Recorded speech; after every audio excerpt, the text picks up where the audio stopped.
What happens when Hollywood sweetheart meets daytime television's most controversial host, and things go so wrong that it ends with a dramatic walk-off that nobody saw coming? You're about to witness one of the most explosive moments in live television history. Make sure to subscribe and drop a comment below because this story will leave you absolutely speechless. The morning started like any other at the View Studios in New York. Sandra Bullock had arrived early for what was supposed to be a light-hearted promotional interview for her latest film. She sat in the green room sipping coffee and reviewing her talking points with her publicist, completely unaware that she was about to become part of television history. "Sandra, we're so excited to have you here," Whoopi Goldberg said as the cameras began rolling. "Your new movie sounds incredible. Tell us about it." Sandra smiled warmly, her natural charm immediately filling the studio. "Thank you for having me, Whoopi. This film has been such a passion project.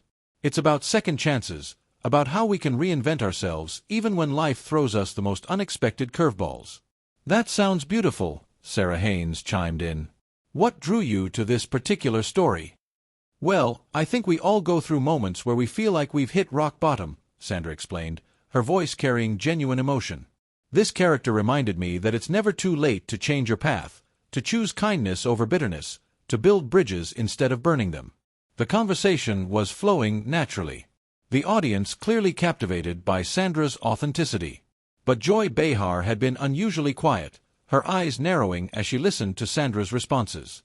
Something about the actress's words seemed to irritate her, though the reason wasn't immediately clear to viewers. Speaking of building bridges, Joy finally interjected, her tone already carrying an edge that made everyone at the table tense up slightly. "I have to ask about your recent comments regarding the entertainment industry. Some people might say you're being a bit naive about how Hollywood really works." Sandra's smile faltered for just a moment, caught off guard by the sudden shift in tone. "I'm not sure what you're referring to, Joy. Could you be more specific?" "Oh, come on," Joy'd, leaning forward with a smirk that didn't reach her eyes. "The whole everyone can change narrative. It's very sweet, very idealistic. But don't you think some people are just fundamentally selfish? Some people never change because they don't want to change." The studio fell silent. Whoopi shifted uncomfortably in her seat, clearly sensing that Joy was going somewhere with this that had nothing to do with Sandra's movie. The audience picked up on the tension, too.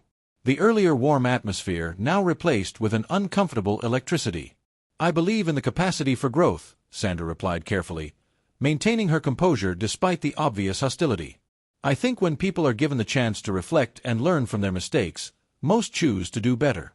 "Most," Joy repeated with a bitter laugh. "But not all. Some people just double down on their worst instincts.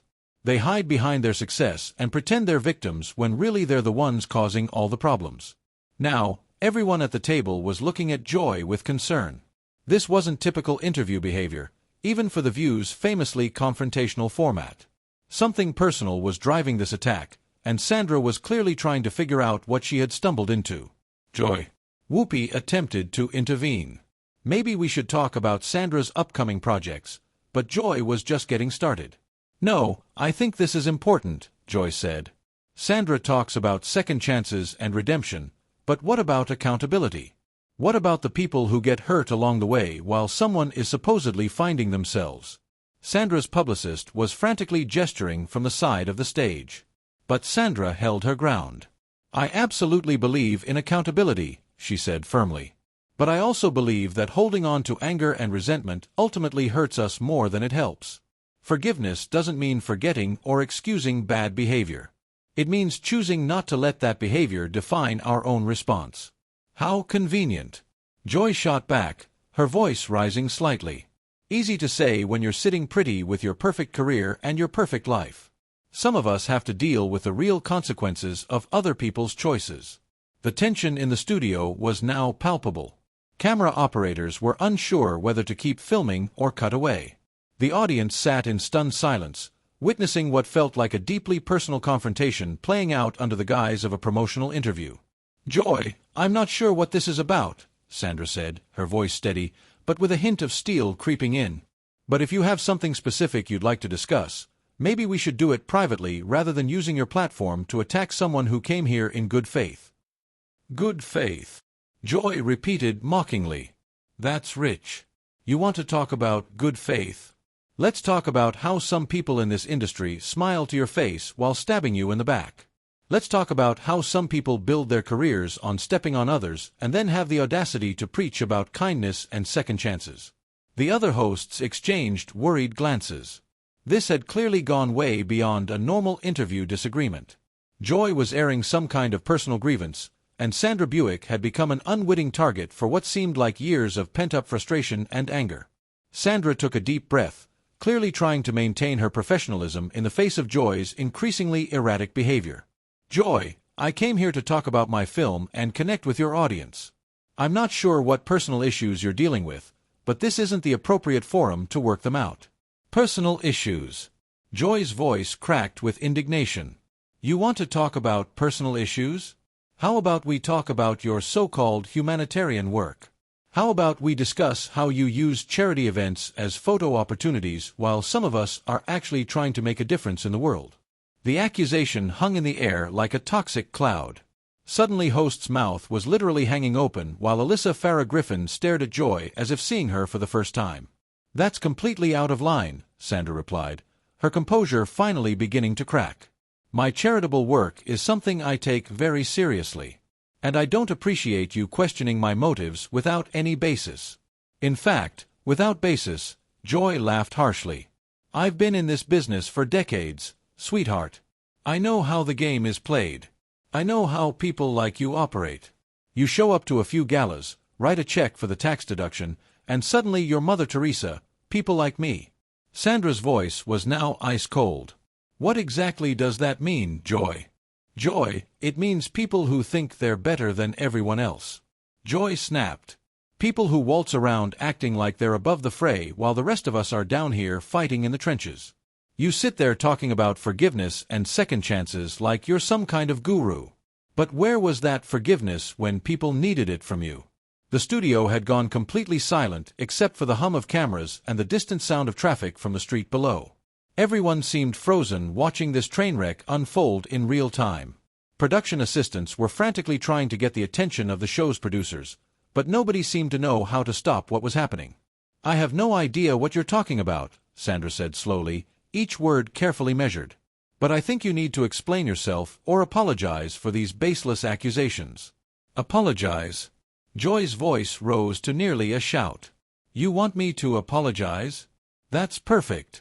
That's exactly the kind of entitled attitude I'm talking about. You come on my show, you sit at my table, and you expect me to just smile and nod while you promote your little feel-good movie about redemption. It's not your show, Joy. Whoopi finally interjected, her voice carrying the authority of the show's moderator. And Sandra is our guest. You need to dial it back right now. But Joy was beyond listening to reason. Something had snapped. Some internal dam had burst. And years of resentment were flooding out all at once. Don't tell me what to do, Whoopi. I've been carrying this show for years while everyone else gets the credit. I'm the one who asks the tough questions. I'm the one who's not afraid to call out hypocrisy when I see it. What hypocrisy? Sandra demanded, her own anger now clearly visible. What exactly are you accusing me of? Because if you have something to say, then say it clearly instead of hiding behind these vague insinuations. Joy stood up abruptly, her chair rolling backward with the force of the movement. The action was so sudden that it caused a collective gasp from the audience. You want me to be clear? Fine, I'll be crystal clear. I'm tired of watching people like you get praised for doing the bare minimum while people like me get criticized for telling the truth. I'm tired of this fake niceness, this manufactured sweetness that covers up the fact that Hollywood is still the same cutthroat business it's always been. Sit down, Joy, Sarah Haynes pleaded, her voice barely above a whisper. No, Joy said firmly, pointing an accusatory finger at Sandra. I'm tired of pretending. I'm tired of smiling and playing nice while people who don't deserve it get elevated to saint status. You want to talk about your movie? Let's talk about how you probably stepped on a dozen other actresses to get that role. Let's talk about how you've benefited from a system that rewards people for looking a certain way and saying the right things. Sandra stood up as well now, her patience finally exhausted. I don't know what your problem is, but I won't sit here and let you attack my character based on whatever personal demons you're dealing with. This is completely unprofessional and frankly embarrassing for everyone involved." "Embarrassing?" Joy repeated, her voice dripping with sarcasm. "You think I'm embarrassing? That's hilarious coming from someone who built her career on playing the girl next door while probably being anything but behind closed doors." The accusation was so personal and so completely unfounded that it left everyone stunned. Even Joy seemed to realize she had crossed a line that couldn't be uncrossed. But instead of backing down, she doubled down, her face flushed with anger and something that looked almost like desperation. "You know what the real problem is?" Joy continued, her voice shaking now. "The real problem is that people like you get to coast through life being celebrated for your supposed goodness, while people like me get labeled as difficult for speaking the truth. Well, I'm done being the bad guy just because I refused to participate in the fantasy." "Nobody asked you to be anything other than professional," Sandra replied, her voice steady despite her obvious anger. "But what you're doing right now isn't truth-telling. It's just cruelty disguised as honesty." The words hit Joy like a physical blow. Her face contorted with rage, and for a moment, it looked like she might actually lunge across the table at Sandra. The security guards positioned around the studio shifted nervously, unsure whether they needed to intervene.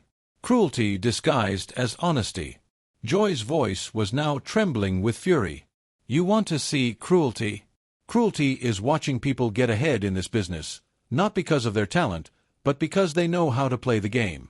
Cruelty is watching the system reward fake humility while punishing authentic voices." Sandra shook her head in disbelief. "Joy, you don't even know me. You're attacking someone based on assumptions and projecting whatever anger you're carrying onto a complete stranger. That's not authentic. That's just sad." The word sad seemed to break something fundamental in Joy. Her face went white, then flushed red, and her hands began to shake visibly. "Sad," she repeated, her voice now barely controlled. "You think I'm sad? I've been in this business since before you were even relevant. I've earned my place here through decades of hard work, not through playing some sweet little character that audiences fall in love with. Nobody's questioning your place here." Whoopi tried to interject again. But Joy was completely beyond reason now. "Yes, they are," Joy shouted, spinning around to face her co-hosts. "Everyone questions my place here. Every review, every article, every stupid social media post. I'm always the one who's too harsh, too difficult, too much. Well, you know what? Maybe I am too much for this sanitized version of television where we're all supposed to pretend everything is wonderful." Sandra watched this meltdown with a mixture of concern and bewilderment. "Joy, this isn't about television or the industry. This sounds like you're dealing with something much deeper than anything happening here today. Don't psychoanalyze me," Joy snapped, whirling back to face Sandra. "You don't get to sit there in your perfect little bubble and tell me what my problems are. You don't know what it's like to fight for every opportunity to claw your way up in a world that wants you to shut up and smile." "Actually, I do know what that's like," Sandra replied quietly. "Every woman in this industry knows what that's like. But taking out your frustrations on other women isn't fighting the system. It's just perpetuating it." The observation hit Joy like a slap in the face. For a moment, her anger seemed to waver, replaced by something that looked almost like recognition.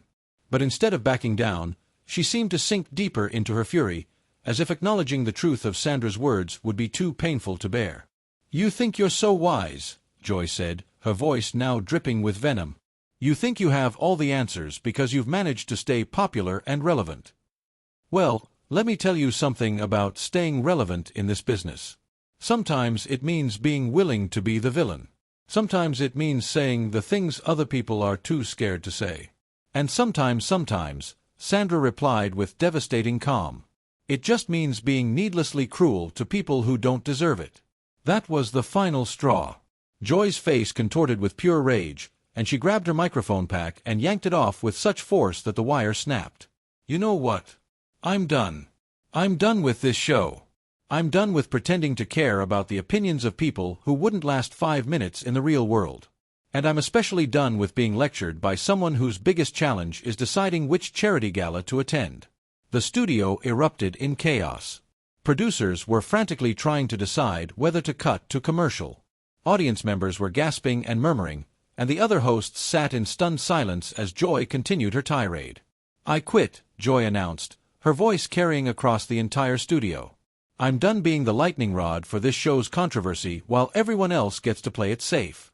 I'm done being the bad guy just because I'm willing to ask the questions nobody else will ask. Joy, please." Sunny host finally found her voice. "Just sit down and let's work this out. You're having a moment, but we can fix this." "A moment?" Joy laughed bitterly. "This isn't a moment. This is years of frustration finally coming to the surface. I've spent decades watching this industry reward mediocrity while punishing honesty, and I'm not going to pretend anymore that it's okay." Sandra stood up slowly, her dignity intact, despite the chaos swirling around her. "Joy, I genuinely hope you get the help you need.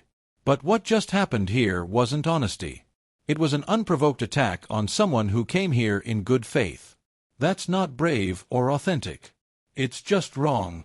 Joy stared at Sandra for a long moment, her chest heaving with emotion.